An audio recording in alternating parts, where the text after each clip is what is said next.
reached out to me, and I had to put him immediately in the closest empty slot because I'm a big fan of what he and the other guys over at the Club and Sub podcast are doing. All great guys too. Like I know you, Danny, and John are the ones I've talked to most. I haven't really talked to Quinn, but all you guys are great minds in this sport. You guys are good better, so I'm happy to be joined by you, bro. How you doing, and what do you think about this card? Yeah, thanks for bringing me on, Kelton. Yeah, this should be a fun one. I think it's probably the first time we're doing a breakdown together. So yeah, this should be fun. I was on the Club and Sub. I want to say 2 months ago with you guys. Oh yeah, you're right. Sorry, This is the first time you're coming on one of my podcasts, yeah, though, yeah. I so. guess yeah, I guess that's what I was alluding to. But yeah, man, this card should be pretty interesting. A lot of fun matchups. Some debutantes. We were kind of talking about it a little bit earlier. 15 fights. I'm banking on some stuff to get canceled as usual, but Yeah. nonetheless, we gotta talk about what we got on the slate and run through it. Yeah, man. Full disclosure for the listeners, we are Tuesday on a fight week that is happening in Vegas, so for sure, at least one of these fights will get canceled. Let's cross our fingers that it's just one though, and not any more than that. But either way, dude, I'm stoked for this card. You mentioned the debuts. We actually have 5 on this card, if I'm not mistaken. And spoiler alert, guys, I have 2 bets for this card so far, and they are both on a debutant.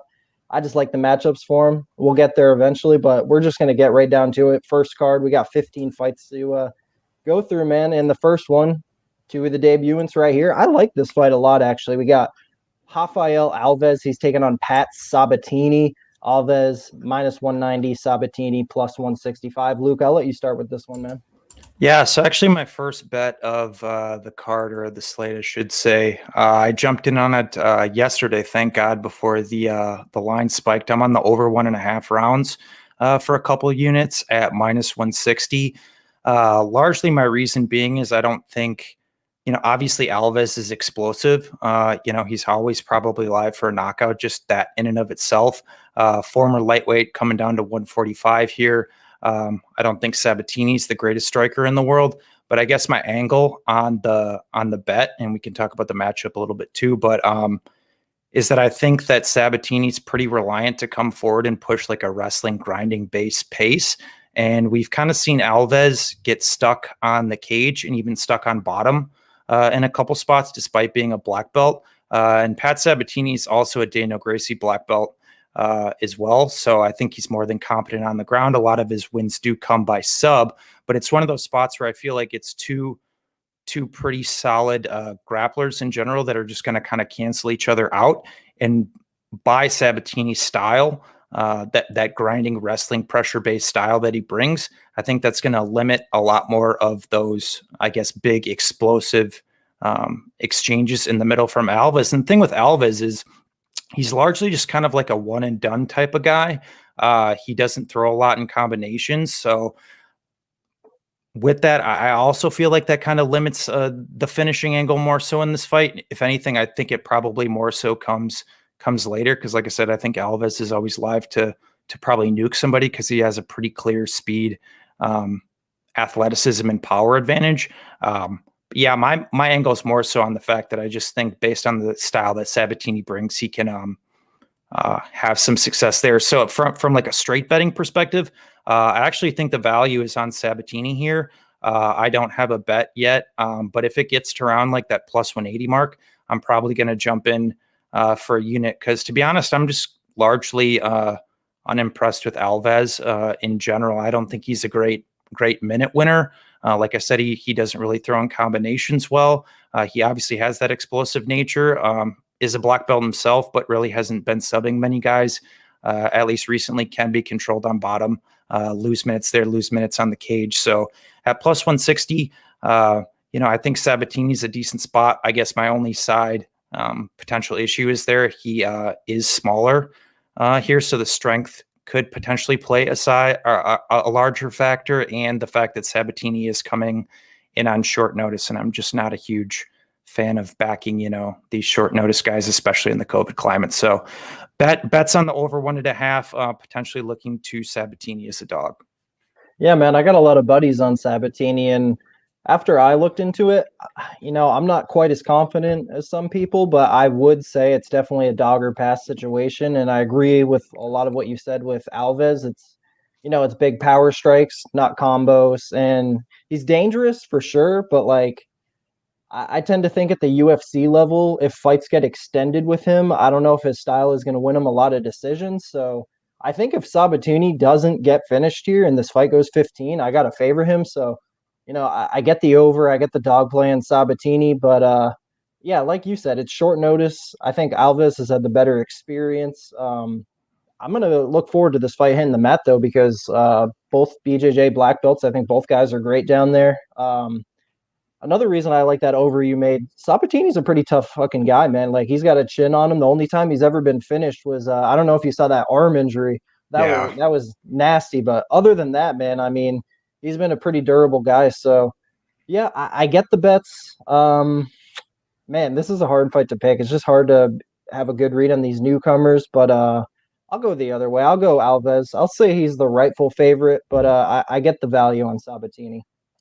Moving on to the next fight, man. This is one I've been looking forward to a while ago, or for a while. It's a rebooking. Got Sergey Spivak. He's around minus 230, taking on Jared Vanderaa, plus 190. I actually bet Spivak in a parlay last time, and it got canceled. I'm kind of tempted to do it again, but like, there's nothing I really want to parlay him with. Like, out of all the big favorites, this might come to a surprise to some people, but I actually like Sergey Spivak the most here. I feel like his striking has come, it's getting there. Like he showed off a really good jab against Carlos Felipe, and I think most people thought that would be a really good fight for Felipe to show off his striking, but it was actually Spivak who was really bringing it to him, and then he finished strong in the third round as well. I mean, Spivak's one of the youngest guys in the heavyweight division. We know it's an old man's division, but like he's got some decent experience at this point now. And I know you remember when he made his debut against Walt Harris as a big underdog and he got absolutely smoked. The general consensus was kind of that Sergey Spivak would be a joke, but it didn't really turn out that way at all. He had a really good performance against Tai Tuivasa. He ran into Marcin Tybura, who, by the way, went like 5-0 last year, by the way. And then he had a pretty good performance against Carlos Felipe. So, he's 2-2 in the UFC. I think he's about to make it 3-2 in the UFC here, have himself a nice winning record. Jared Vanderaa doesn't impress me that much. Like, he's got some nice attributes, I guess. Like, he's a really big guy, 6'4", 80-inch reach. Like, he's definitely a full-bodied heavyweight for sure. And he's got decent wrestling. He's got decent power. He's just nothing special to me. I think if this fight plays out on the feet, Spivak's going to use that jab and outpoint him. He doesn't really come across as a knockout guy, so I don't think it'll go down like that. I think if Spivak gets a finish, it'd probably be on the sub side. We have seen Vanderaa get subbed a couple times. He even got finished out there in the LFA scene. He actually went 0-3 in the LFA, so it's kind of funny that he ended up here in the UFC. But, he did get a big first-round finish on the Contender Series. They need heavyweights. Here he is. And not only that, he actually called out Sergey Spivak in his post-fight interview. They made that fight right away. Here it is. I'm going to go with Spivak. I think he's the much better fighter, and I think he can land takedowns. I think he can outstrike Vanderaa. I'm going to say he wins a 30-27 unanimous here. Who do you got? Yeah, I'm kind of with you as well. I'm not the biggest Sergey Spivak guy in the world personally, but I'm also really not a Jared Vanderaa guy either. I just don't like. I guess in general, he actually has decent attributes. Like he is a BJJ black belt. Like he has a wrestling background. But even in that, like I don't overtly rate his sub game very high. I don't really rate his wrestling very high. It's heavyweight. He has power. He's gotten some knockouts over guys. He was the former EFC champion. That's the South African promotion, I believe, where Dolce Longambula came from. Still also don't really rate that scene very highly as well. And there's just a couple guys I've seen him fight, especially in extended fights. I think it might have been one of his more recent LFA fights where it got extended and his gas is just really not good. And, we haven't seen a ton of Sergey Spivak, at least extended winning minutes. Like he did look good, against Carlos Felipe in that fight more so down the stretch. So my thing is, I guess I trust the cardio more of Spivak. I actually think he could land takedowns here. I think he can be defensively responsible on top, win minutes there. I think he's probably the more proficient boxer who also has, some power components as well. He's knocked out a lot of guys regionally, not so much in the UFC. But so without that being said off the top of me not being the biggest Spivak guy, I actually think it's a pretty decent spot for him. I don't know if I'd go to say I'd parlay him necessarily. But yeah, I think he really does possess all the tools to win this fight. So if you want to throw him in a parlay, I guess I wouldn't hate it. But I think right around that 70% indication is kind of right around where he should be. Fair enough. So moving on. Next fight. This is one I do have a bet on, man. This is we got Draco Rodriguez. He's sitting around minus 185, minus 190 in most books. Eamon Zahabi plus 155. Yeah, man. So I got Draco Rodriguez in this fight. I actually bet him the first time that this fight was booked. Another rebooking here. I like this kid Draco, man, and it's funny. He was actually they attempted to sign him to the UFC like 3 years ago. He was only like 4-0 or 5-0, and it was actually the King of the Cage who blocked him from coming to the UFC. And then he got a few more fights years later. He made it to Contender Series, first round finish. He was actually the underdog in Contender Series as well. And now here he is, man. But honestly, like it was a blessing in disguise, I think, that he wasn't signed to the UFC initially. He actually went on to it was either his very next fight or 2 fights later, he lost to fellow UFC fighter Tony Gravely, and that was a pretty tough fight, man. Like Gravely's no slouch. He guy who's coming off a win against Geraldo de Freitas. Like Gravely's a guy who he's got a lot of holes in his game, but what he does really well, and that's wrestle, put on a pace. Like dude can wrestle for days, and he put a serious wrestling pace on Draco Rodriguez, finished him in the 5th round. I think that was a really good experience for Draco, though, because he's been improving rapidly ever since, in my opinion. He's even taken pro boxing fights, and this isn't like, I know these guys both have less than 10 pro fights, but I like the experience from Draco. He's actually 13-0 in the amateur MMA scene. Like I said, he's got some boxing fights as well. His only real loss in combat sports was that Tony Gravely fight. Really not that much shame in that loss either. Like I said, Gravely, he brings something good to the table. He's out there winning UFC fights. Eamon Zahabi, on the other hand, like, I'm just not convinced he's UFC level. He's been in the UFC for a while now, but the thing is, he's only got 3 fights in 4 years, actually, with only 1 win. I actually bet Zahabi in his UFC debut. I paid the heavy juice on him against Reginaldo Vieira, but that was kind of sketchy, man. Like, he was getting outlanded by Reginaldo Vieira. Like, I realized immediately that Eamon Zahabi was coming into the UFC. Let's be honest, he was kind of a victim of hype just because of his last name. And, I will say it's definitely not the worst thing in the world to have your brother and head coach be Faraz Zahabi. He is one of the best minds in the sport, and that's certainly a positive for Eamon. It's just, there's a lot of things I'm missing from him, man. Like, he's not the most athletic guy in the world.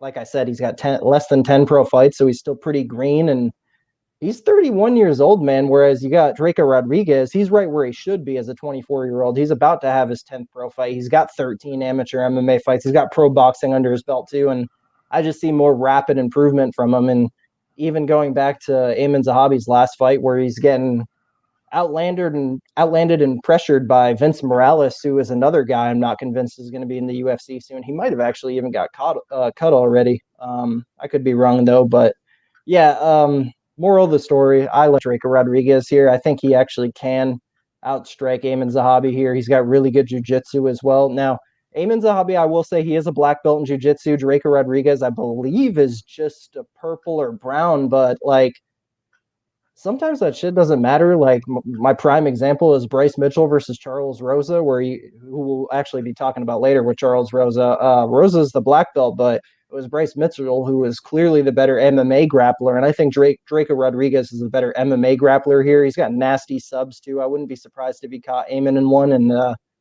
yeah, man, I like the newcomer here. I got him more like 70%, more like minus 230, so I see value. I got minus 175, and I think he can find a finish along the way. Who do you got, man?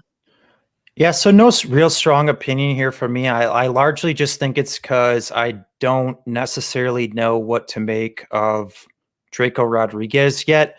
But conversely, I'm not the biggest Eamon Zahabi guy, which is interesting because I'm like a really big Ricardo Ramos guy.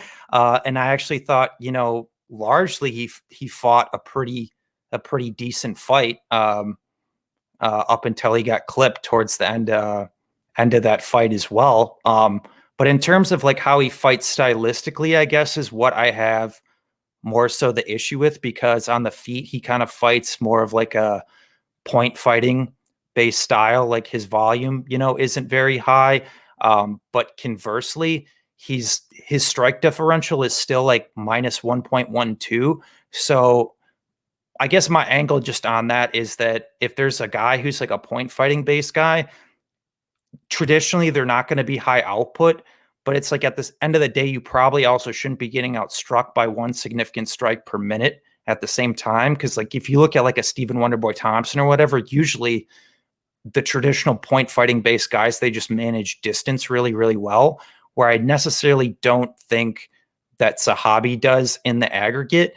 And what's interesting about this fight is because the stand-up footage we have on Draco is somewhat limited, so I can't definitively say how the stand-up component of this fight plays, but I do feel like what we have seen is aggressive components from him on the feet, which I think might give Zahabi some issues. I'm not necessarily convinced he can just sit there and play, a point fighting base game for 15 minutes, even though I do think we're going to see a significant amount of grappling in this fight, just because that's what Draco goes to. You mentioned, Zahabi black belt. Draco, not necessarily on that level in terms of a belt ranking, but I guess how I'd classify both of those guys as is Zahabi's probably your more traditional positionally sound BJJ guy, where Rodriguez is the guy who's going to kind of throw the kitchen sink at you and just really attack subs and concede position for submission. So that's kind of where this fight gets interesting to me, because I feel like if Eamon can secure top position, he might be able to ride out rounds here, similar to a Tony Gravely. But to your point, Tony Gravely is a really good, a really good wrestler, a D2 Appalachian State All-American, I believe. And Zahabi doesn't have those wrestling credentials. So yeah, I don't have a great read on the fight in general, but conversely, I think it's a fight where I still think that Rodriguez could potentially win minutes even off of his back, just based on sole aggression. It could just be one of those cases of how the judges score the fight necessarily. So it's a fight I really don't have the greatest read on. But to be honest, from a betting perspective, I actually think the value's probably with the dog in Zahabi, just because there's some more unknowns for Draco for me. But hey, man, who knows? Draco could come out here and look like a sizable favorite as well, just based on his pressure style. That could, I think, actually give Zahabi some issues. But it's just not a fight that I have a great read on, so it's a pass for me. All right, so moving on to the next one, we got this is a really fun fight, man. We got the returning Chaz Skelly. He's a sizable underdog, man. He's plus 200 now.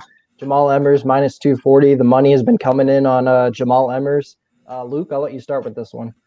Yeah, so this is one I jumped in on early. I want to give a shout out to my boy John Stargarian at the Club and Sub Pod.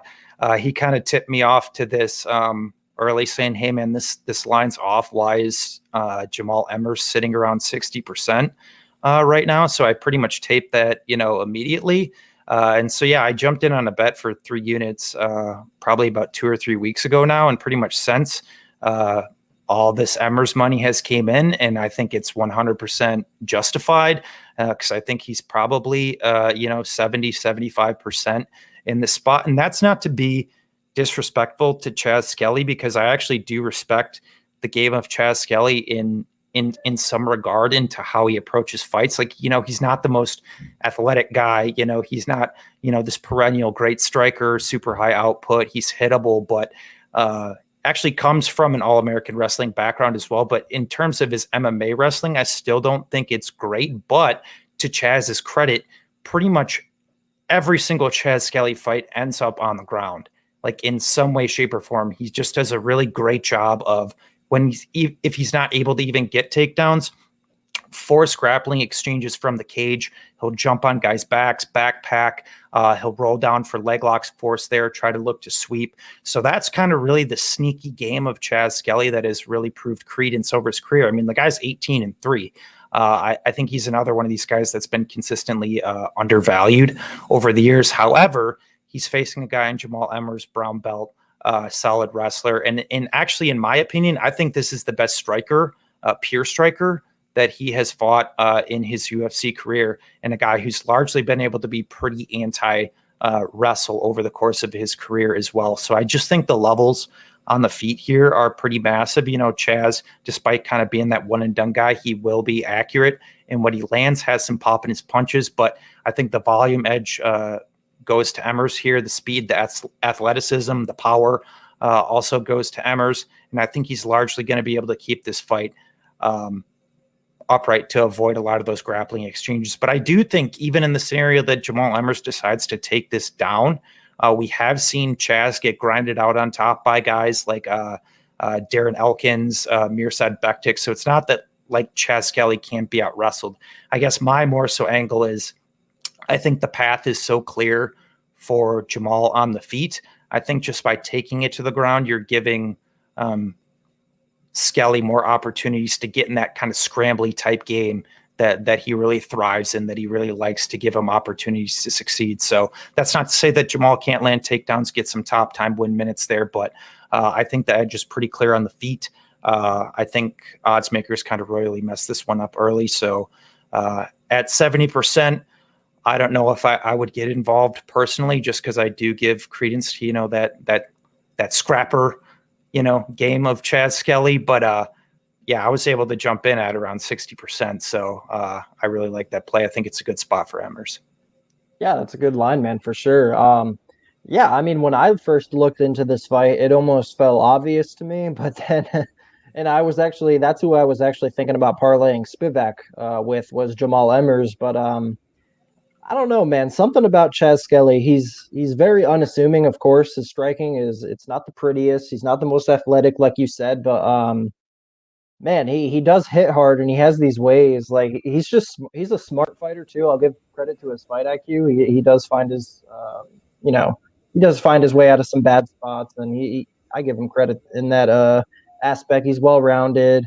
It's just Jamal Emmers has such a youth, an activity, a speed, power, I'd say. Like, I like what Jamal Emmers brings to the table. He's got wrestling too. Like, I definitely give him credit on his wrestling. I was kind of pissed he didn't wrestle back when he was on Contender Series against Julian Arosa. I thought he had an easy path to wrestle there, and then he ends up getting knocked out. But to his credit, he's looked great since, man. Even the split decision loss against Iga Chikadze, like, I don't think there's that much like I'm not down on the guy for that fight at all. Like, I thought he had his moments. Giga's no slouch at all, and yeah, I like Emmers, and I think this should be a spot he should definitely be favored in. Credit to you for getting on the early line. It's probably right now, but I don't know, man. Something about Chaz Skelly, like he's always so live for those chokes. He's a master at those things. Like I said, he's got unassuming power as well. So if he was able to catch Emmers with something here, I can't say I'd be too shocked. Like, I'm not gonna lie, on the DraftKings side, I kind of think Skelly might be not too bad there.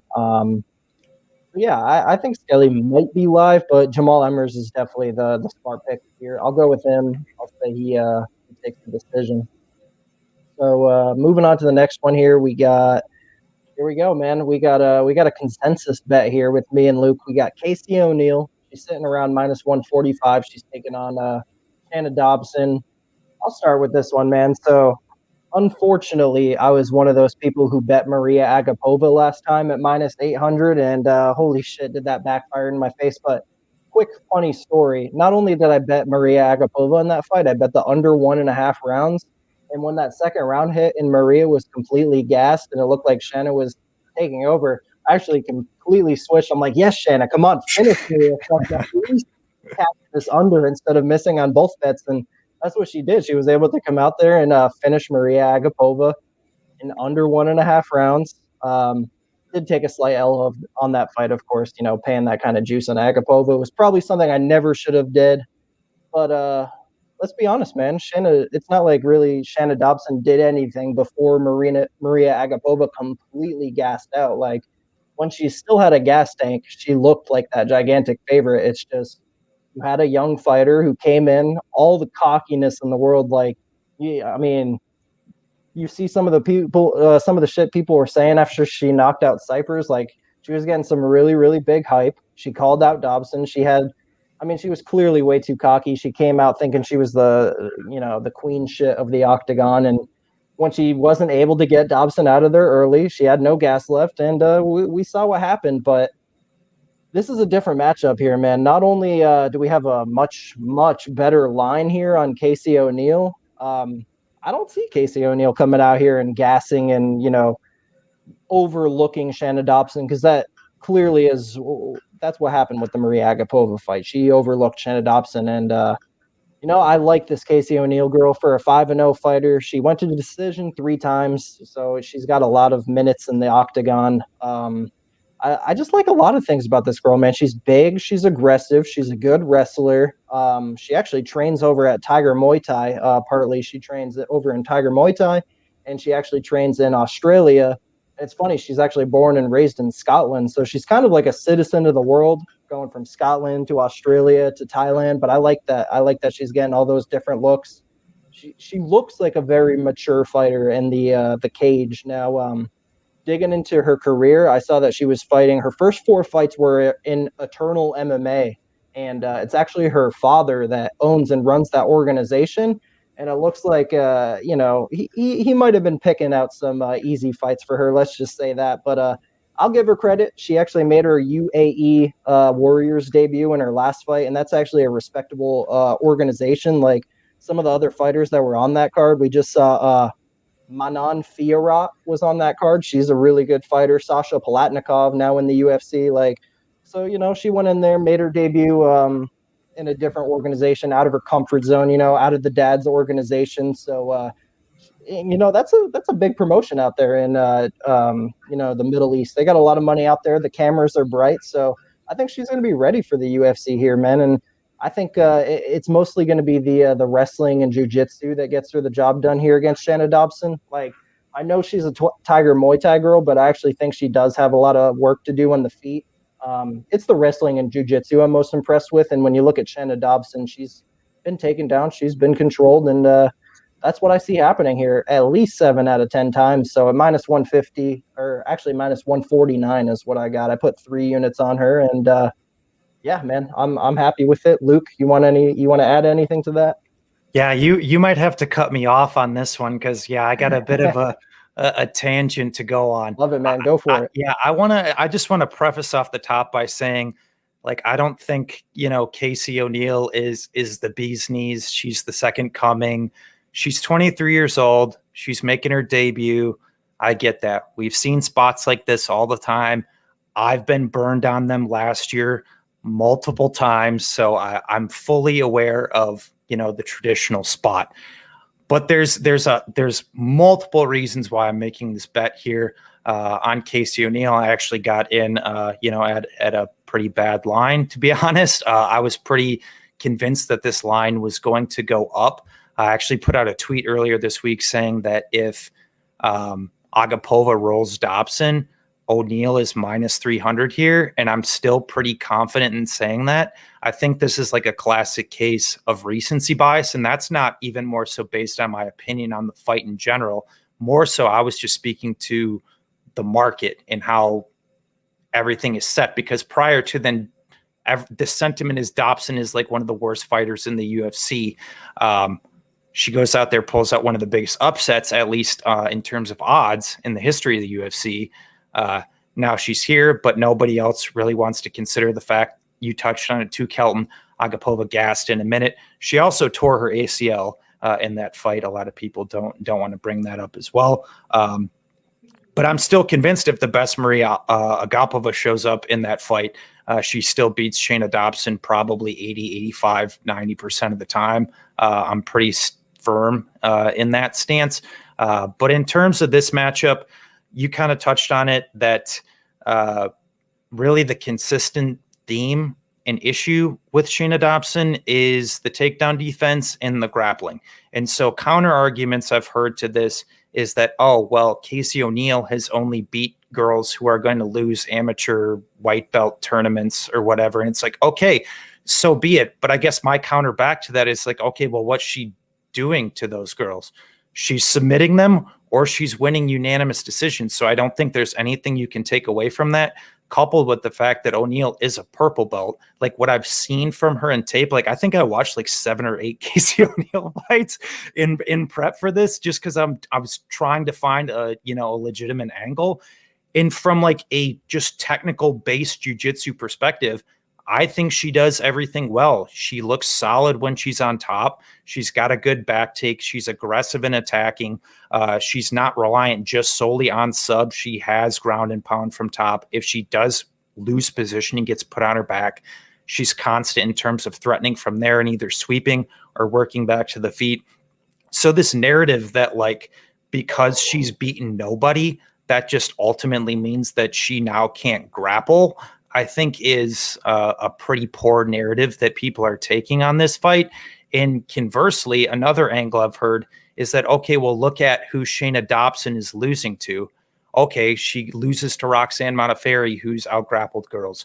She's lost to Sabina Maza, who's a brown belt in jiu-jitsu, who I might add pretty much never outgrapples anybody because she's a Muay Thai-based girl who goes out there and beats girls up on the feet. So what does that say about that fight? To me, what that says is she's so confident in her ground game that she can win in this capacity, that she's going to go out there and wrestle this girl to death and pound her out on the ground. She, I think, 6x'd her in strikes, and to be honest, would have finished Shayna Dobson if there was more time permitting in that first round. She was mounting her, landing big strikes. So ultimately, what I'm getting to is that people continue to talk about the quote unquote levels in this fight. And the issue I have with this is there's this narrative that because a fighter hasn't beaten anybody, they can't beat a perceived step up. I think that's a really bad way to look at fights. Conversely, because the quote unquote better fighter here, Shayna Dobson, as like, the traditional narrative is that because she's fought the better girls, that now gives her a perceived edge in this fight. And I don't like that narrative either, because look at what's happened when she's fought the better girls. She gets taken down by Roxanne Modafferi in less than a minute, gets pounded out in less than 3.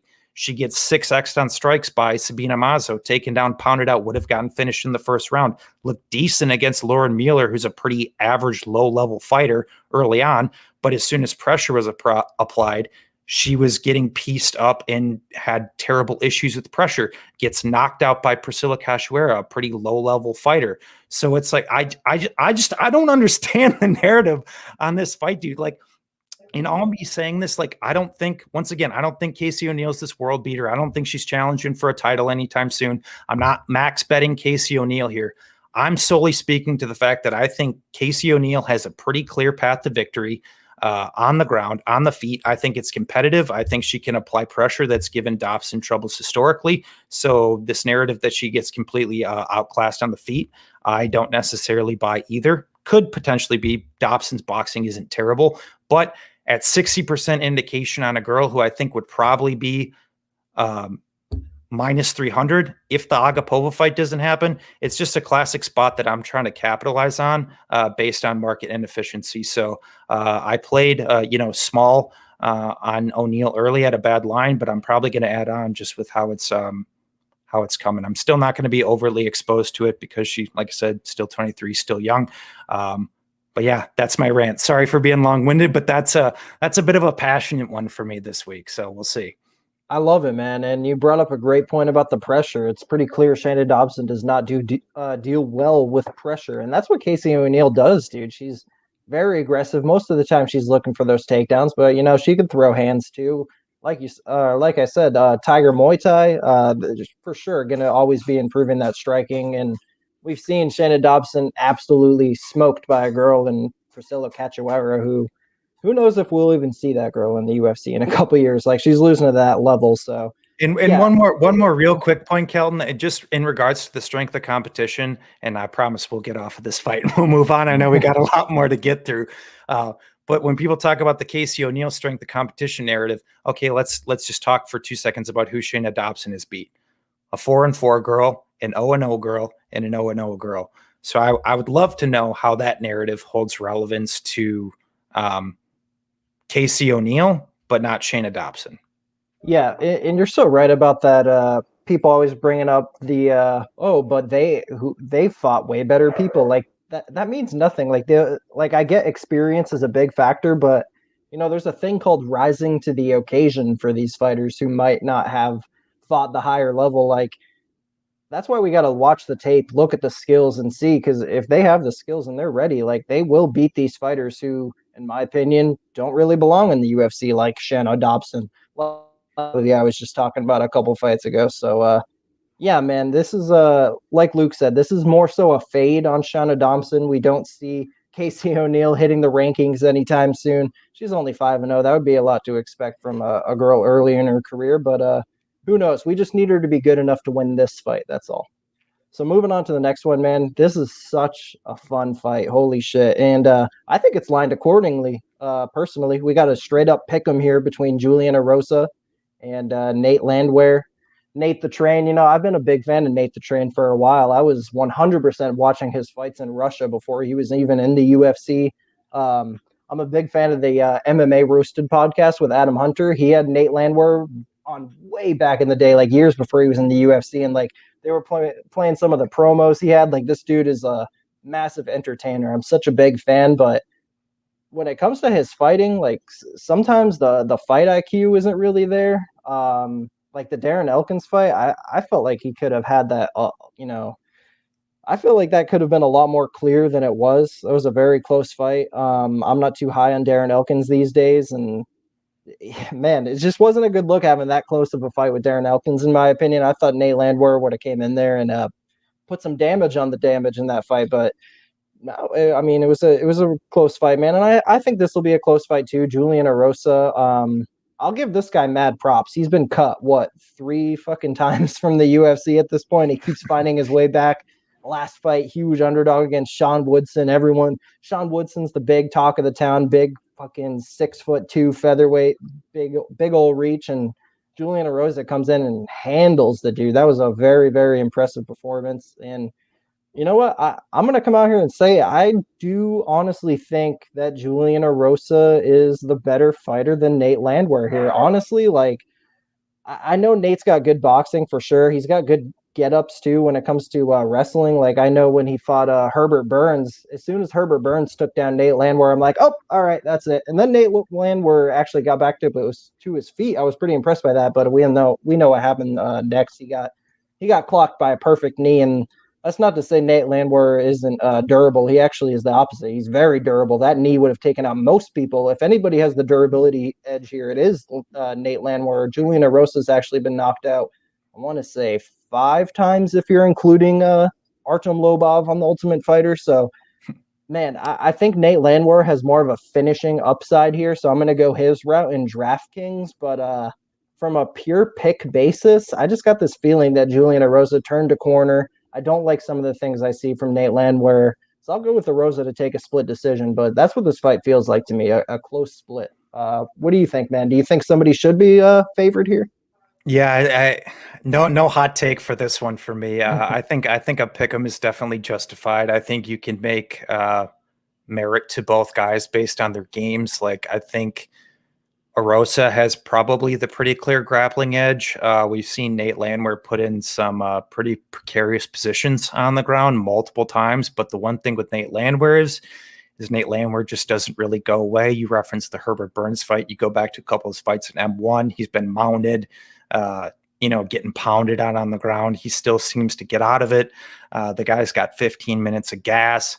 And so I guess that's my thing more so in the fight. Once again, not a confident take, even though, like I said, I think I give Arosa, the grappling edge. I think he's probably a better kicker, better in the clinch, but I think just the pressure game that Nate Landwehr brings is something that's historically given Julian Arosa troubles. So I think just from the boxing perspective, I tend to favor Landwehr. And then just in terms of like judging optics, Landwear's good when it comes to that. He's going to yell. He's going to, pander to the cameras. He's going to just do some flashy stuff. It's probably honestly the reason why, the Elkins fight went the way it did. I personally actually thought the Elkins won the fight. Kind of hard to say with how bloody Elkins was, but just looking at like actually how it played out and taking the optics out of it, I thought Elkins won the fight. But so my pick is going to be Landwear, but I think this is a very good spot to pass on from a betting perspective. All right, so moving on to the next fight. This is one. This is a good fight. We got Eddie Weinland. He is a very slight underdog. I'm seeing plus 104, plus 105. He's taking on John Castaneda, who is a slight favorite, about minus 130. I'll let you start with this one, man. I actually have some slight interest in Mr. Eddie Weinland here, if I'm being completely honest. It's one of these spots where I think he's one of these guys who has been just fighting perennial top 15 guys for legitimately the last decade, and fighting a lot of guys that are quite frankly just not easy to look good against. He's obviously coming off, a massive KO loss to Sean O'Malley, which, doesn't look good. Hindsight 2020, he's 36 now, on the back nine of his career. But what I will say in fighting this guy in John Castaneda, I think this is probably one of his more winnable matchups outside of Grigory Popov in that last decade. Like, you just got to run through this guy's rap sheet, man. Like, dude's just been fighting absolute killers. But I guess why I like Weinland in this fight largely is because he reps, an 86% takedown defense, which is some of the best in UFC bantamweight history. And I think that's like a large reason why Castaneda has been able to win a lot of his fights. Like, Castaneda isn't overtly high output. He's not a big power puncher. He's really been able to, I don't want to necessarily say steal fights, but, kind of put stamps on some of his W's based on some of the wrestling success he's had. I just don't think he's going to have that against, a guy like Eddie Weinland. You even go back and see, some of the guys that Weinland's fought that have had stronger wrestling bases, like Brian Caraway goes like 0 for 12 on takedowns. I think Uriah Faber went like 2 for 6. A couple other guys, you look at some of the stronger wrestlers he's faced, he's largely stuffing them. Outside of the Faber fight, even though Faber went 2 for 11, Faber did have some grinding success. But outside of that, he's fought some other good guys where he's just really never been grinded over the years. And so I really find it hard to believe that John Castaneda is going to be able to do that to him. So that largely leaves me with this fight being a 15-minute standing affair. The issue with Weinland is that he's not historically high output, is hittable, kind of has that squared stance, but he will come forward, throw strikes. And my big thing with Castaneda is that he's not overtly high output either. And Eddie Weinland is always live for a knockout. That's where the large majority of his wins come from. And I think if he can implement kind of a similar game plan as he did against Popov and Frankie Saenz, where he was a little bit more aggressive, a little bit more willingness to go forward. And I think that's actually going to be more opportunistic here based on the style of Castaneda, because he's not overtly high output. You're not going to get necessarily these bigger clashes. Weinland is the bigger, longer guy. I think he's going to be able to walk Castaneda down and really be able to get off on his shots. So at slight dog money, I haven't bet this yet. I'm kind of waiting for a slightly bit of a better price, just because, once again, 36-year-old Weinland, sometimes we see these guys, despite them fighting the better guys, they get steps down later in their career. They start taking L's to, quote unquote, worse guys. But after doing a deep dive into tape on this one, man, I think it's a decent spot for Eddie Weinland. Not going to be a big play, but I don't think Eddie Weinland should have a plus number next to his name here, personally. I was just about to say, dude, it feels gross that Eddie Weinland is the underdog in this spot, because I don't think highly of Castaneda. He got signed to the UFC because Nathaniel Wood needed a short notice replacement, and it's weird because you don't see guys get signed often that are 1-2 in their last 3 fights. And you mentioned it, man. This dude Castaneda actually, he doesn't have the most volume on the feet either, and that's kind of why he lost some of those recent fights, in my opinion. I just don't think he's doing enough in there. And when it comes to the striking here, like, dude, I just feel like Eddie Weinland boxes this dude up all day long, unless obviously the big worry here is Eddie Wineland's age and durability, and that's kind of what it comes down to when it comes to capping this fight, because I think all of us would agree that Eddie Wineland in his prime would absolutely dispose of this kid like he doesn't belong. But unfortunately, we're dealing with 2021 Eddie Wineland, and yeah, at plus money, I wouldn't blame anybody for taking the shot on him against a guy that he's probably much better than. It's just I don't know, man. He's not only that, not only the age and the durability, he's coming off one of the most vicious knockouts of his career with Sean O'Malley. That being said, this dude is definitely no Sean O'Malley. This is more like a Gregory Popov type matchup. And damn, when they put Eddie Wineland up against Popov, like that wasn't Put it just on him. yeah, he smoked Popov, man. And I feel like man, unless that Sean O'Malley knockout really did some damage on Eddie Wineland, I feel like he can come out here and do the same thing. Like, not only do I feel like Eddie Wineland could end up looking like the hindsight favorite here, he could end up looking like a hindsight big favorite. It's just we know there's so much risk when it comes to betting aging fighters like this. So as of right now, it's a pass, but it's totally Eddie Wineland or pass all day long. Um, Moving on to the next one, man. This is one I came close to betting, but now I'm actually leaning the other way. And I'll just talk about it real quick. So we got Luis Pena. He's around plus 155 now, taking on Drakkar Close. He's about minus 190, minus 200. I was looking at a underdog shot on Luis Pena when I first was looking into this fight, but I just think Drakkar Close is going to give Pena some problems here. I know it's kind of sketchy with Drakkar Close coming off, a vicious KO against Beneil Dariush, but he took the right amount of time off. He took a year off. He's coming back here. I think those leg kicks of his is going to give a lot of problems to Pena's, long, skinny legs and that wide stance. I think those are going to be big. I think he can land takedowns here. Pena's been taken down a lot, but I don't know. I have this thought in the back of my head that Pena can make this fight really close. So I'm kind of on the side where I think there might be value on Pena straight up at plus 155, plus 160. And I also think there might be value on Drakkar Close to win this fight via decision. I see it at plus 115. We know Drakkar Close is a decision machine all day long. So yeah, I think I wouldn't blame anybody for either of those bets. I think Pena can give problems to Drakkar on the feet, other than those leg kicks. Man, I just feel like he's going to be chopping those kicks for as long as this fight's going to be on the feet. But Pena, he's got that height and reach advantage. I feel like he does have the faster hands for sure. Like, Pena's got a lot of attributes, man. It's just all about putting it together, and it's just tough to say. He hasn't really been doing it. Like, I don't think the finish loss over Kama Worthy was the best look in the world. I'm just going to go with Drakkar Close. I feel like the guy's a winner, and he's going to find a way to win this fight, scrape out a decision. Leg kicks, takedowns, control time. That's how I see it. What do you think, man? Yeah, this is kind of an interesting one because I was also, I guess I kind of still am to some regard, giving a little credence to Pena as a potential dog play. But it's a fight that I've kind of been bouncing back and forth with in my head, not necessarily from a picking perspective, but from just a line value perspective.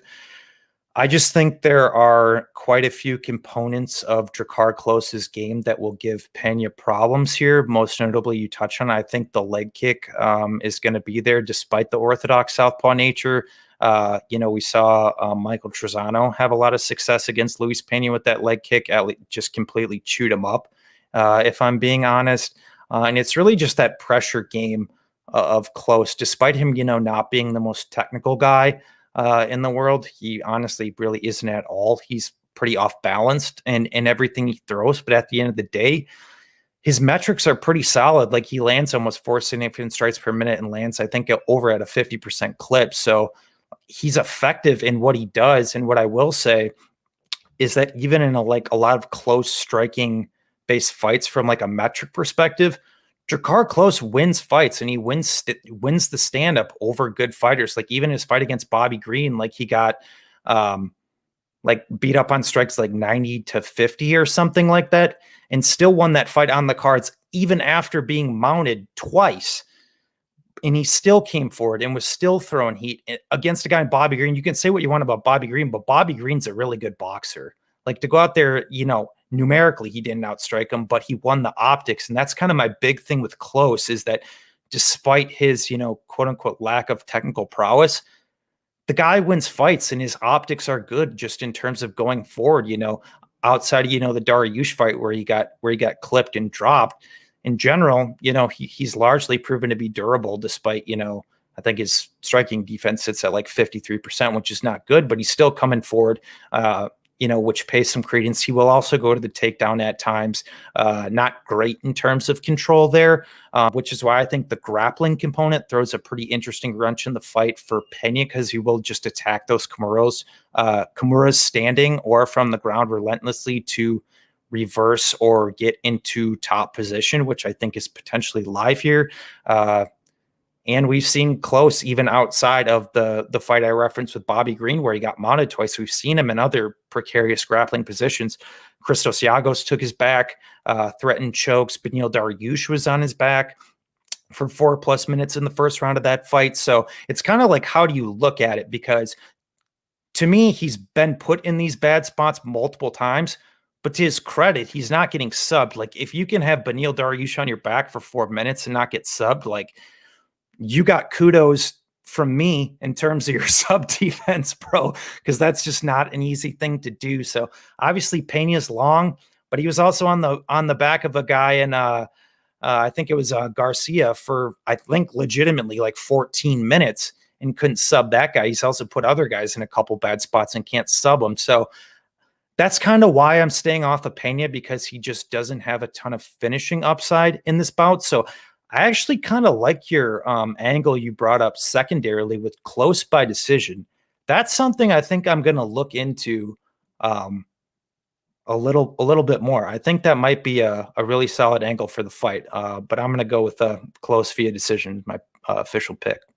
Yeah, I mean, I know Close came out there and rocked Beneil Dariush, but you don't really see much finishing instinct from this guy, and he really does win mostly decisions. So going from minus 190, minus 200, whatever he sits at straight, to I see plus 115 on the decision prop. I think that's value, and I think there's possibly even value on Luis Pena. I think if I think if you bet both those and you hedge Pena straight and Jakar by decision, I think you'd walk away with money personally. So moving on, man, we got another closely lined fight. We got Jared Gordon taking on Danny Chavez. Chavez minus 140. Jared Gordon plus 120. Man, a lot of my friends were on Danny Chavez last time at Dog Money against TJ Brown. I give them credit for that one. I just wasn't sold because there wasn't a lot of tape on Chavez, and there still really isn't. I think the verdict is still kind of out on Chavez. I don't rate TJ Brown that highly. Like, I know he's super high paced and he does have some decent takedowns, but I don't know, man. He kind of slows down. He slowed down bad, and I just don't see Jared Gordon slowing down. I think Jared Gordon brings a little bit better of pressure and wrestling to the table here against Danny Chavez. I feel like this is a bigger, tougher test than TJ Brown here and Jared Gordon. And I get why Chavez is the favorite. Like, he has shown good takedown defense so far. It seems like he is the better boxer than Jared Gordon. If this fight plays out on the feet, I do favor Chavez's boxing. But as the line keeps rising, I think there might be a little value on Jared Gordon. I'm not confident enough to do it personally, but yeah, I think this is a tough test for Danny Chavez. Like, Jared Gordon, he's shown some flaws in the past. Like, I don't know about him fighting at 155 pounds. I didn't really like that. I thought he was kind of outsized and he was taking fights he shouldn't have. And yeah, but I like what he brings to the table, man. Like, he can really put a wrestling pace on these guys and even a striking pace too. Like, he throws a lot too. His first UFC fight, I think it was against this dude, Michel Quinones. I remember Jared Gordon absolutely smashing DraftKings that night. Like, it's something ridiculous, like 130 points. It might even be more now with the new scoring criteria. But yeah, I'm gonna be leaning Jared Gordon here on the DraftKings side from a betting perspective. I'm gonna pass. As far as a pick, it's tough, man. Like, I do get why Danny Chavez is favored, and I kind of want to pick him, so I guess I'll pick Danny Chavez. But it's such a close fight to me. What do you think, man? Yeah, honestly, I really have no analysis. I don't skip over fights too often, but you kind of touched on it. There just isn't really enough tape on Chavez, so I don't really want to make these like hardline takes on what I think about a guy from one fight, and then I think his other most recent fight that's available is from like 2015 or something. So it's like I don't know, man. There's as you do, we're going through a 15 fight card. There's enough to get through this week. So for me, I'm just not really trying to make too many leaps and bounds. But shout out to my boy once again, John Stargarian. He's actually very very bullish on Jared Gordon this week, and think Jared Gordon's getting disrespected. So I've seen the large majority of people on Danny Chavez. So we'll see.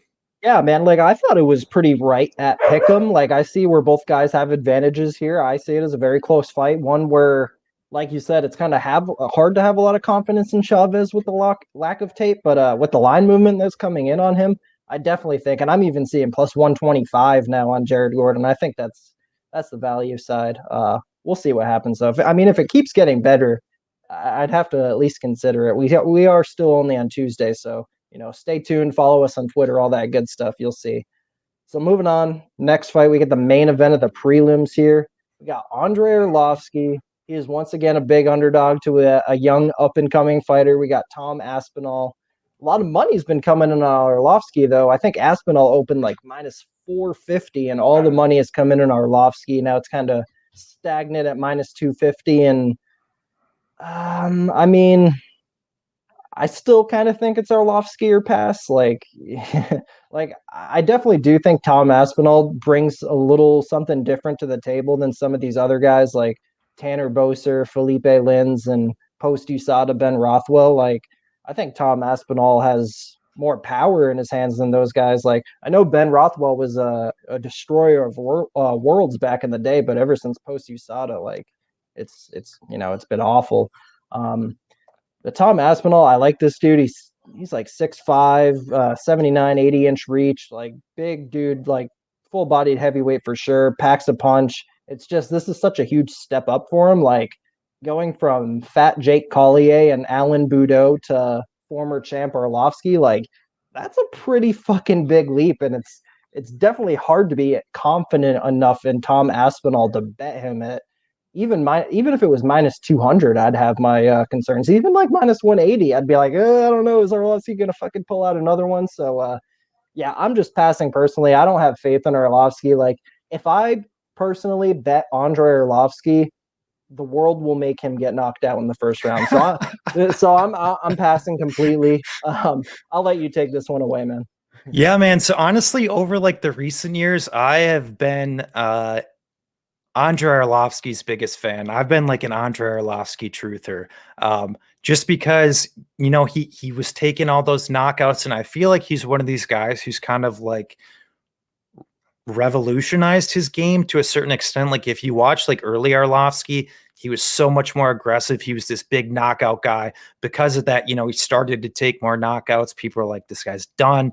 He shot, even if you look at, recently, it still doesn't look great. He's like hypothetically 4-4. So I'm still not saying, he's a world beater. But what I will say, he's kind of adapted his style to fight a more point fighting based style. He's more smart. I think I'd classify him as more of just like a tactician now because he comes from a traditional kickboxing background.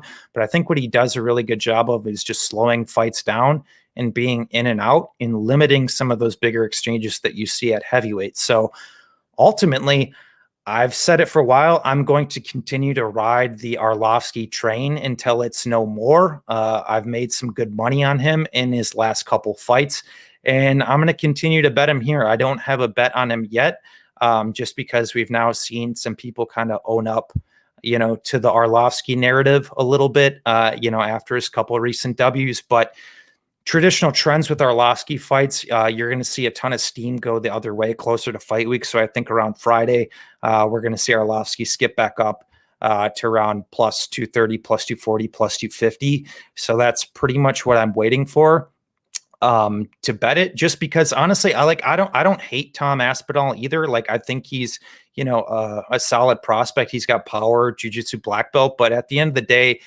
he's just not a proven guy to me. He hasn't really beaten anybody. He's largely sparking guys early. So it's like, to me, from like a betting perspective and as a bettor, I'm down to play, big plus numbers to get answers on some of these guys when they're fighting more battle tested, more proven guys who have beaten better guys. Like, could Aspinall come out here and dead him? Sure. Now Luke jumps off the Andre Arlovski train. And so be it. But I just feel like, man, I think it's a pretty big step up in Arlovski. 2021 Arlovski is just not an easy guy to look good against. He's not an easy guy to knock out. He's not an easy guy to go out there and outpace over the course of 15 minutes. So ultimately, my question is what happens if Tom Aspinall does not spark Andre Arlovski in the first 15 minutes? Can he win a tactical kickboxing based decision against a guy like Andre Arlovski? And to me, that's yet to be seen. So at plus 200, 33 or better percent indication, I think you have to be betting Arlovski, in my opinion. Yeah, I mean, I'd much rather bet Arlovski plus 200 than Aspinall minus 240. Another route you could go, I was talking about a hedge earlier. You could go the route of Tom Aspinall TKO/KO at plus 115, I see, and then hedge that with Arlovski straight. And again, I think you might walk away with money because if Aspinall doesn't get that early knockout, and I think even Aspinall bettors would agree with this, if he doesn't get that knockout, you got to favor Arlovski if this fight goes 15 minutes. Like you mentioned, Aspinall's getting these quick knockouts. He hasn't had that cage time in the UFC yet, and I think there might be a decent chance this is the first time he goes 15 minutes, and I think I would favor Arlovski if it did, but my brain is telling me Aspinall KO here, so yeah, that's my pick. But I can't blame anybody for Arlovski bet at all. So we're moving on to the main card, man. We got another rebooking on this card. That's kind of become a theme on these cards that were full of rebookings with the world we're in. Good fight, another really closely lined one. We got Phil Hawes and Nasruddin Imavov. Actually, a little money has come in on Hawes. He's minus 120 now. Well, there's been a lot of line movement on this fight, actually. Like the first time it was booked, Hawes was a big favorite. I think even minus 200 in some places. And all the money was coming in on Imavov. And then when this fight got rebooked, Phil Hawes was actually plus 100 at one point. And now we're getting money back on Phil Hawes. And I got to say, I kind of agree with that. I think Phil Hawes should be the favorite here. I think his ceiling projects higher. It's just, I think his problems can be fixed, to be honest, and we might even see that here. Like the main narrative on Hawes is if the fight goes past the first round for sure, but he was really inexperienced in those fights against Lewis Taylor and Julian Marquez, even the tough fight against Andrew Sanchez. He's a lot more experienced at this point now. I will say Nasruddin Imavov for sure is a much tougher fight than these guys he's been going against, like the Malkoun and the Bastayev on Contender Series. Imavov brings some good stuff to the table, man. He's a big, tall guy. He's a good striker. He's durable, and I think the durability could definitely help him out here. Kind of going back to the last fight, if Phil Hawes does not get the early knockdown here, you kind of have to favor Imavov if it goes to the decision, but I'm not sold he does, to be honest. Like, I think this could be a fight where Phil Hawes kind of finally breaks that mold of first rounder bust, to be honest, because watching back Imavov against Jordan Williams was completely gassed in that fight. And I wasn't overly blown away about how Imavov was handling a completely gassed Williams. I thought he should have got him out of there. I thought Williams was landing too much as a gassed opponent. Like, I know Williams is a really, really tough guy. But I don't know. Something about that fight. I think Imavov has a lot to work on. And even looking at who he has fought, his best win is against Jonathan Meunier, who actually fought in the UFC. I don't think that guy is very good at all. So I think this is actually a good test for both guys. I see why it's lined close. I just got to go with Phil Hawes. I think he has the early knockout upside here, and I'm not writing him off if this fight gets extended either. Like, I favor Imavov if it gets extended, but I don't think it's some foregone conclusion he wins if it gets extended. So, who do you got, man? Yeah, this is an interesting one. As you touched on, it's pretty much been one-way traffic, at least in terms of the original booking in the line, which is 100% on Imavov, which I understand to a certain degree, just because there isn't a whole lot of data out there to suggest that Phil Hawes can win minutes over the course of a fight. But I do have this feeling when it comes to Phil Hawes that he falls into the anomalous type power category of your Derek Lewis's or your Davison Figueiredos. Once again, not comparing like, skill set for skill set, but just guys who hit so hard where, you can look at metrics and historics where it just doesn't always necessarily matter. Like when they touch guys, they just go out. And I kind of feel like that's what the deal is with Phil Hawes, but that's always, interesting from a betting perspective. And traditionally, I'm not really trying to lay my money on those guys straight. If that's kind of how I classify them, I'd rather just play them, in a prop setting because I'm not confident they can necessarily win 15 minutes. So, why lay the price straight? Why not just, take the prop? So that's kind of my thing here. I agree with you that I think that the longer this fight is extended, it favors Imavov. But I think one important note that I think a lot of people don't touch on with Imavov, like he has gotten grinded on in the wrestling by some really, really bad guys historically. I do think that's something of his a part of his game that he shored up just a little bit. But Phil Hawes, comes from that wrestling background. Haven't seen a ton of it, at least in terms of his MMA game. Largely pretty content to strike, not the greatest gas tank, but I mean, I think there is some data out there to suggest that Phil Hawes does land takedowns here and gets a decent amount of top time potentially.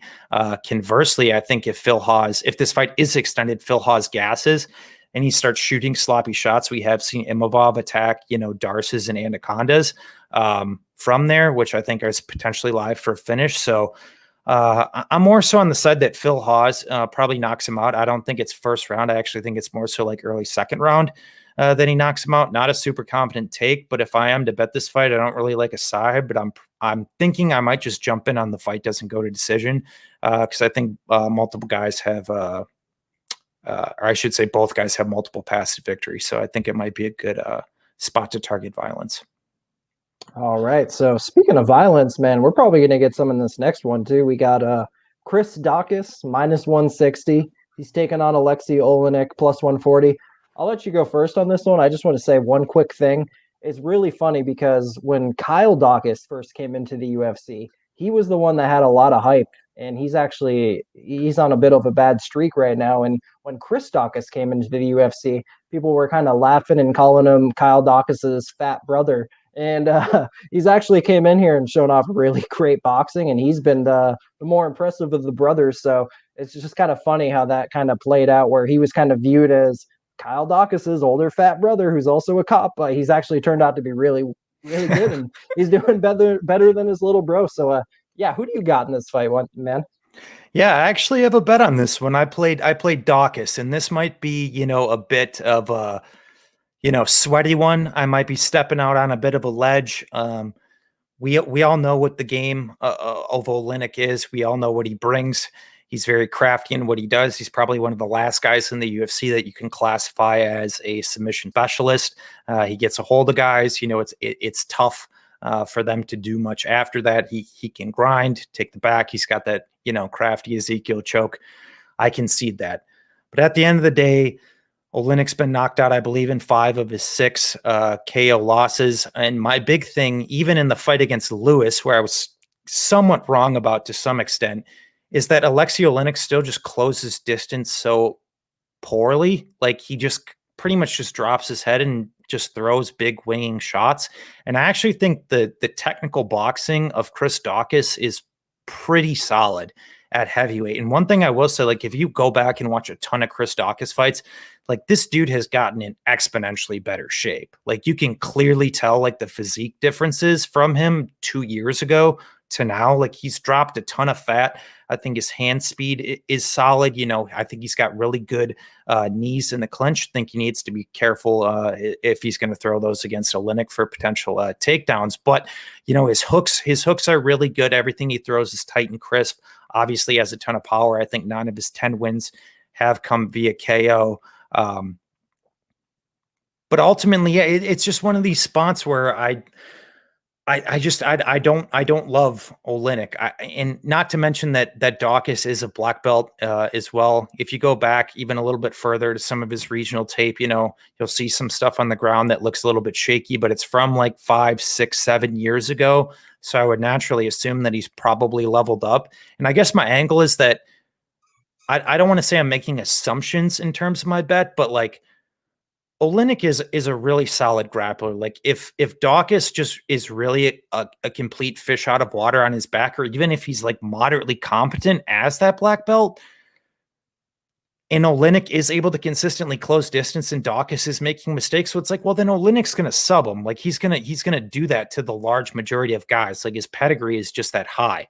But I just think the levels in the striking here are so different. I actually think that Oleinik is going to have trouble tracking Daukaus down a little bit more. I think his movement on the outside is pretty decent. He's a little bit more mobile than some other heavyweights out there. I just think, man, Daukaus is really going to make him pay for these sloppy entries. I don't think this fight goes particularly long. I think Daukaus knocks him out. But conversely, I actually do see a scenario where Daukaus is able to stuff takedowns, or if he does get taken down, be able to work back up, be defensively responsible.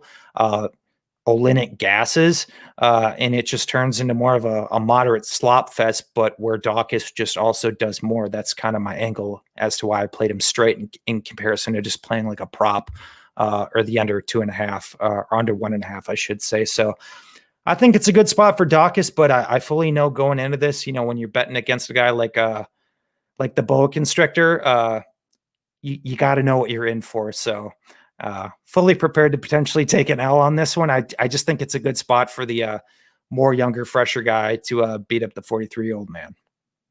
Yeah, man, I'm going to agree with you. I'm going to go with Daukaus here too. And you brought up some great points. The dude has definitely dropped some weight. He's looking in better shape every single time, even like comparing from his first UFC fight to his second UFC fight. And you mentioned the gas tank of Oleinik. Yeah, it's terrible. His fights can get really, really ugly, like the Maurice Green fight. My God, that was a slop fest. I will say Daukaus actually, his fight against Jesus Christ, I can't say this guy's name, Azunia Ionwu, who actually was in the UFC before.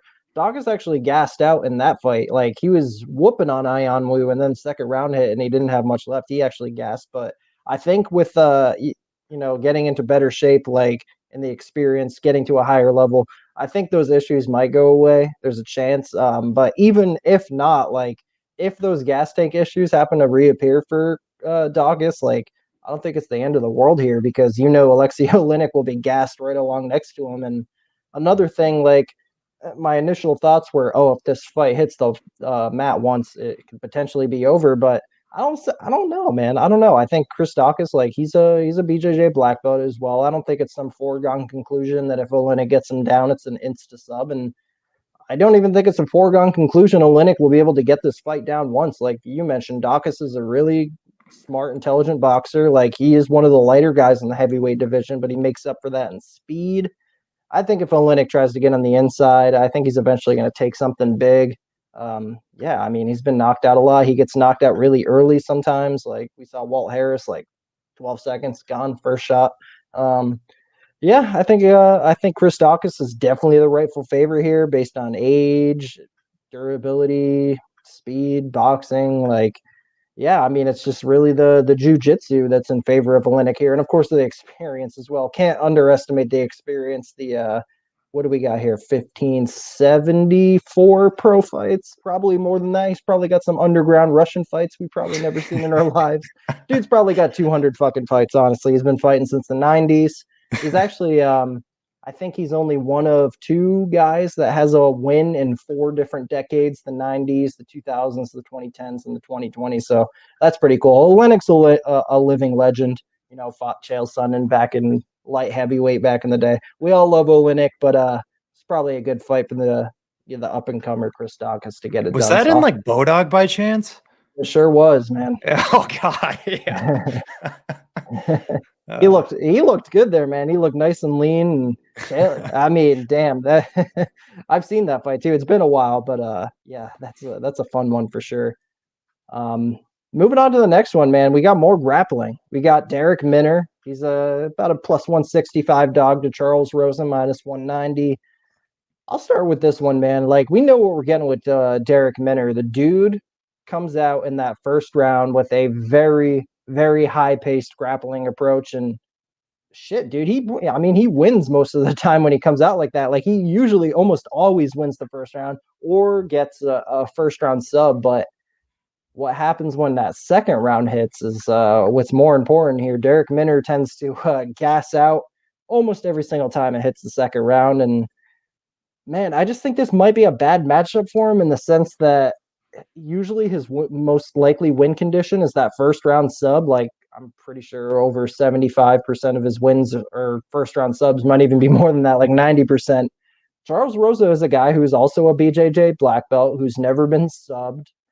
I don't know, man. Like, I think it's almost wishful thinking that Derek Minner comes in here and does what he probably thinks he's going to do, first round sub. I have a hard time thinking that's what's going to happen. So when this fight hits the second round, I do have a reason to believe Charles Rosa will be the fresher guy. I think he can utilize that point fighting style that he does.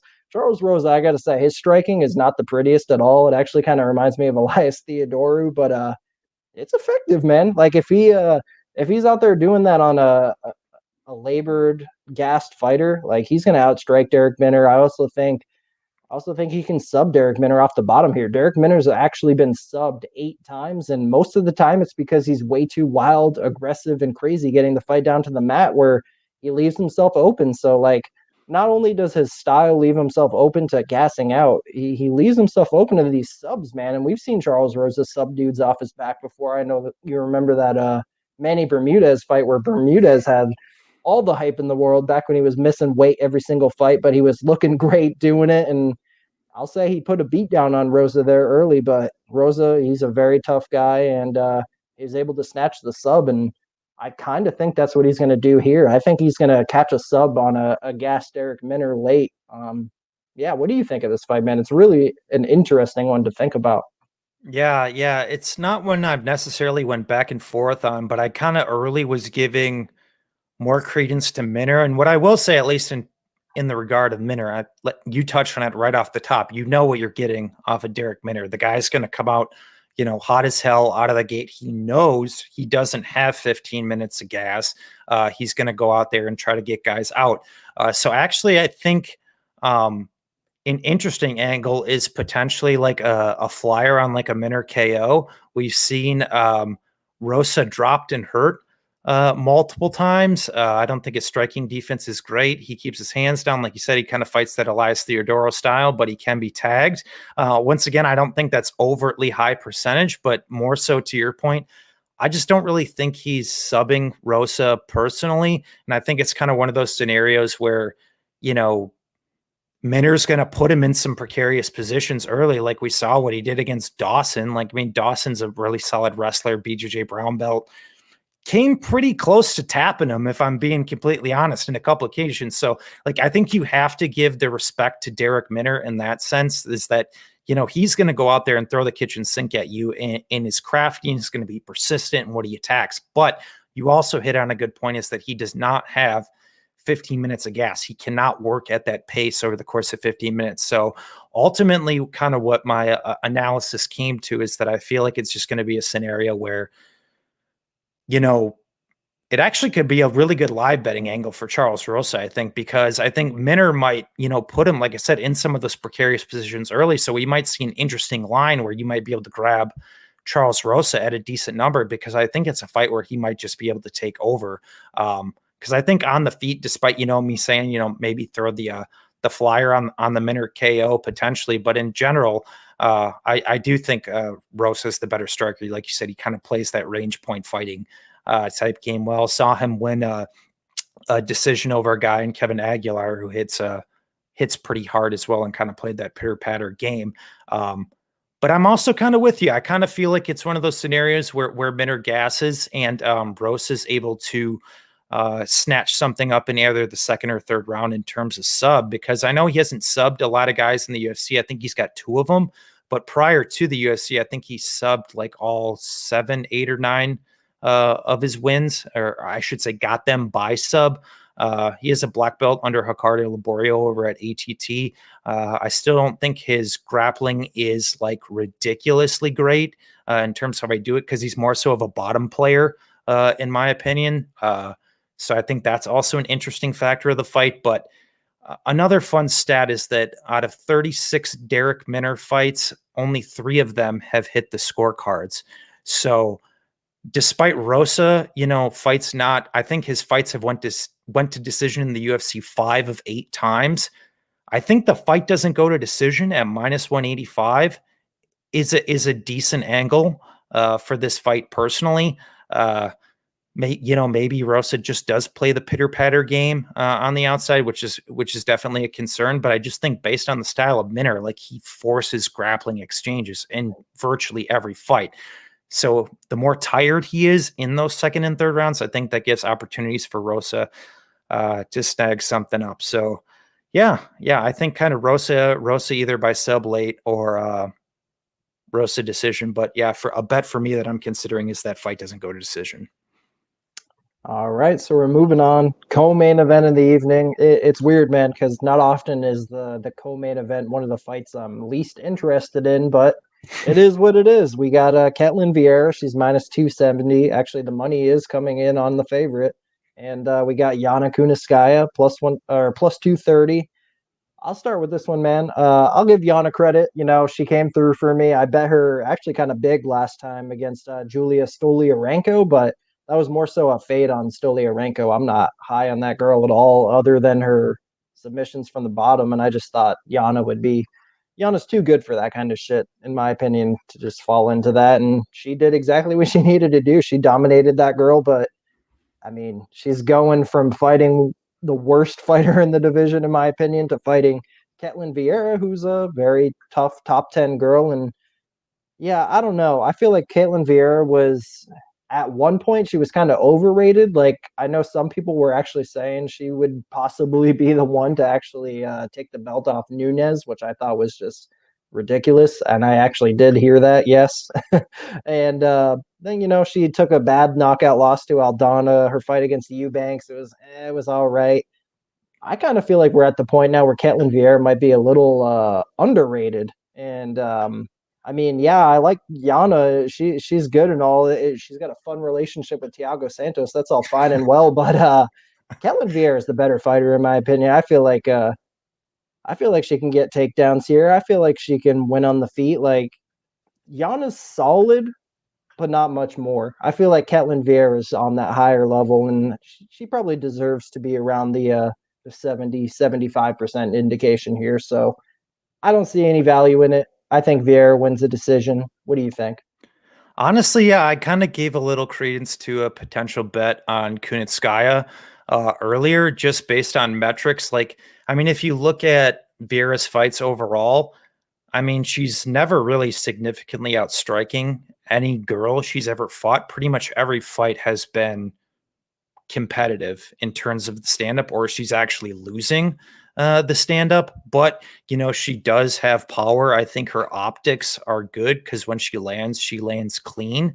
And at least in terms of Yana, statistically, her output is much better, which is why I think this fight is actually going to be moderately competitive in terms of the stand-up.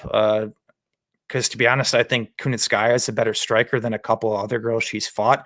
However, the big component of this fight is the grappling, and that is where Ketlen has consistently went. She averages 2 takedowns per 15 minutes and lands them at 52%.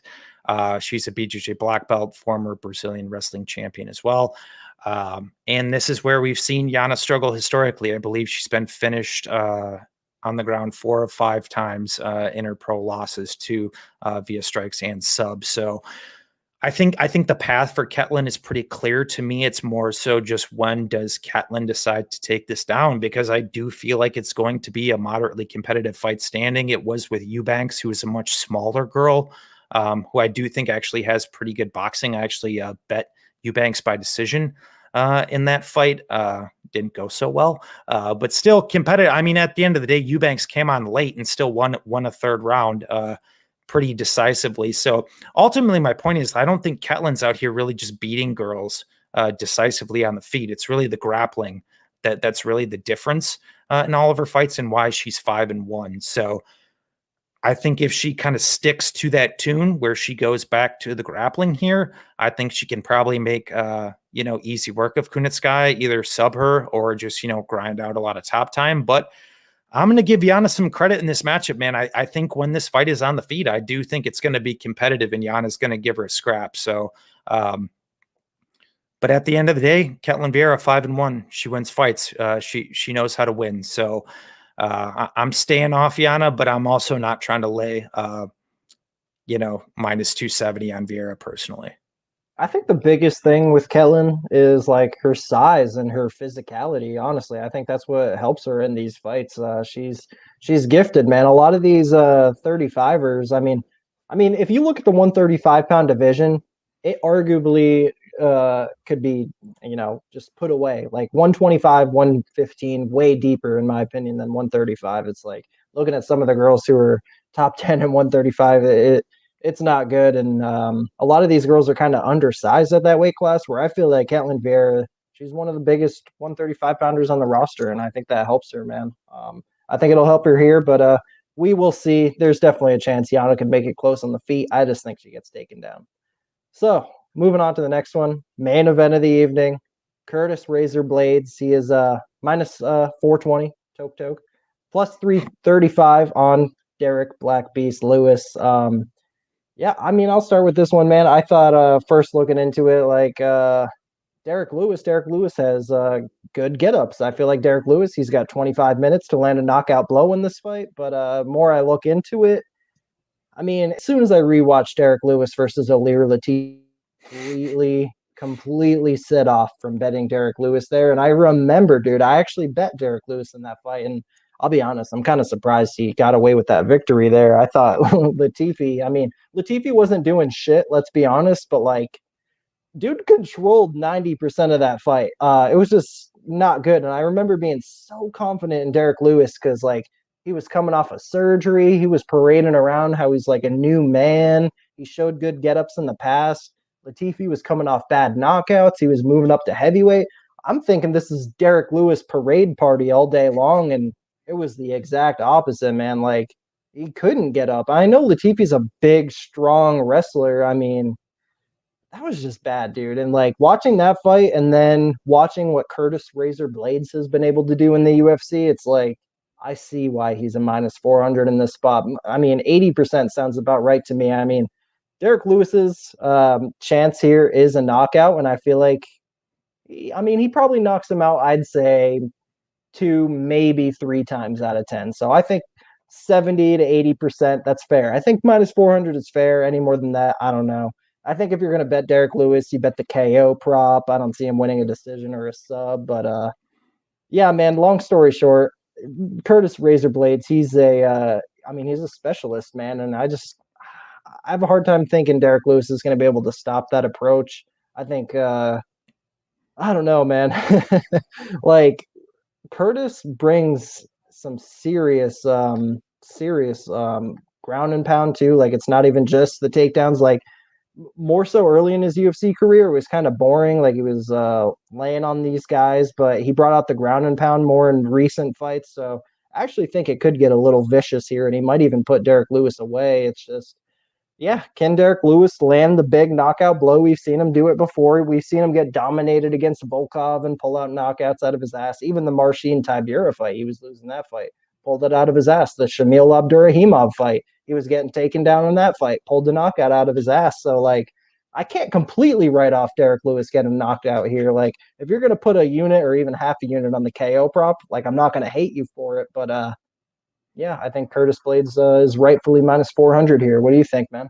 Yeah, man, you kind of pretty much hit it on the head for me as well. Derek Lewis, he's another one of these guys that just falls into the anomalous type category for me, because if you actually just technically analyze what he does, he doesn't really do anything overtly well. He's not high output. He's not technical. He doesn't really have any takedown upside. He's not a submission threat. He stuffs takedowns at 52%. He can be controlled on bottom. Like, there's really nothing that Derek Lewis does well, but he's 15-5 in the UFC with 11 of his 15 wins coming by knockout. The guy wins. He wins. So he's just not a guy you can analyze from a conventional perspective. However, I think this is probably one of the worst matchups you could probably build for Derek Lewis, because I do think Curtis Blaydes is probably the best wrestler in the history of the heavyweight division, not named Cain Velasquez. His metrics are great. He lands 7 takedowns per 15 minutes, gets him at 55%. His control is kind of interesting because, when you're landing that amount of takedowns, that has something to say that, maybe your control isn't as good. But what I will say is that he plays the blanket game very well, where even if guys are able to work back up, he just grinds them on the fence. You kind of referenced that Latifi fight against Lewis. We saw a ton of that where it just taxed the cardio. So I guess that's my big thing in this fight, outside of just the obvious angle of Blaydes wrestles him to death. It's that type of pace and pressure and wrestling pressure that he pushes is just going to completely gas Lewis, after 5, 7, 6, 7 minutes, where I just don't think he's going to have, even really any gas to land a knockout shot, later on. And I'm actually more so on the side that I do think Blaydes finishes him. It's more so, when does he decide to open up with ground and pound? I think he's probably going to be tactical in that decision of when he decides to do it. I would assume it would probably be maybe even slightly later. I think he kind of just gasses him over the first 5 to 10 minutes. And I think he really opens up on him in 3 or 4. But conversely, we have seen Curtis get tired wrestling dudes too. So, to me, I guess it's kind of what game he wants to play, because he's going to land takedowns. I think he's going to get them whenever he wants. But I guess to give Lewis some credit, he's been a difficult guy to control on the ground in some fights. When guys have looked to mount him, he's just, based on his size, it's not technical in anything he does. He just bucks and gets back up. He gives his back to stand. But the problem also is Curtis isn't really a submission threat. I kind of wish there was more upside in the submission part of this, because I'd probably be maxing Curtis in that regard. But honestly, man, I think he's probably a pretty safe parlay piece in general. But man, I am just terrified to bet against Derek Lewis, because the guy's been a bit of a kryptonite for me. Like I said, you can't necessarily look at his fights like every other fight, but like I said, however, Blaydes, man, is probably about as worse as it gets for Derek Lewis. So I think Blaydes wins this fight, honestly, probably 85-90% of the time, if I'm being honest. But hey, man, if Black Beast goes out there, clips him, and says his balls as hot as again, we'll see. Derek Lewis is a treasure. Love me some Derek Lewis, but I think he's got a tough test in front of him. Yeah, he definitely does. And it's no secret in me saying this, but DraftKings, I think this is a fight where, you basically have to have one of these two guys in your lineup if Derek Lewis wins. It's a knockout win as the cheapest guy. And then Curtis Blaydes, on the other hand, let me tell you some of these scores. 172.8 against Volkov, 133.7 in a 3-round fight against Mark Hunt, and then 121, 120. Curtis Blaydes he's a DraftKings dream, especially with the new scoring criteria where they're giving points for control time. Curtis Blaydes all day long here. I know he's the most expensive guy, but I promise it is worth it. So that's it, guys. We got through 15 fights. I think this card's really fun. I was looking forward all day to talk about these fights, and we got it done. I want to thank Luke very much. Hour and a half, pretty long show, so I appreciate him sticking by. He gave some great thoughts on these fights. Luke, tell the people where they can find you, man. Yeah, thanks, man, for bringing me on. Apologies, I get a little bit long-winded on a couple of these. I get passionate, put a lot of time into this, so got to break it down for the people. But yeah, guys, launched on Patreon earlier this year. Got 3 tiers available: $10, $15, $20. You can get my bets, breakdowns, betting advice there. Up 17 units this year, so it's been a really hot start out of the gate for me. So yeah, head over there. That's patreon.com/SWR betting. Another cheap plug. I'm live on the Club and Sub podcast on YouTube every Wednesday night with a roundtable of a couple of my other boys, John Stargarian, Legs the Capper, and C. Hansen. Over in 2020, our podcast was up over 100 units between all of us, third-party tracked. Probably one of the better podcasts you guys can listen to out there. We like to have some fun on there, interact with you guys in the live chat. It's always a fun time. Wednesday nights, 10 Eastern. We also launched a DraftKings show on Thursday where we talk specifically in regards to the upcoming card in regards to DraftKings. We've had a couple good guys on from the community. Joe Sunsu, probably one of the best DraftKings guys out there. We had Jay Shiffy, Jonah, our boy, on last week. I think it's probably going to be me and John this week riding solo, but we're going to bring more guests on in the weeks to come. So yeah, those are my plugs. Thanks for bringing me on, Kelton. It was a fun time, bro. Of course, man. And like you mentioned, those guys, Danny and John, I'm a big fan of them as well. They're both great guys. Big fan of all you. So, yeah, I mean, I forgot what I was going to say. I had something in my mind and I completely lost track. Okay, yeah, that's what I was going to say. Okay, so if you guys have been following me for a while, I still have some of my old subscribers from way back in the day. I'm an OG in this game, been around since 2015. I've seen a lot of podcasts and a lot of cappers come and go, and I got to say, these club and sub guys, Danny, Luke, and John, they've been one of the most consistent over the last year or two. I don't know. How long have you guys been doing the podcast now? Actually, not that long. So I guess we can't say we're OGs. I think we started it roughly in the summer last year, but we haven't missed an episode, put one out for every single card. So we're not OGs, but we're doing it for a lot longer than that. Well, all of us consecutively in terms of handicapping, but in terms of us getting all together and running the whole thing on YouTube. Yeah. So I think it's been about 10 months, but yeah.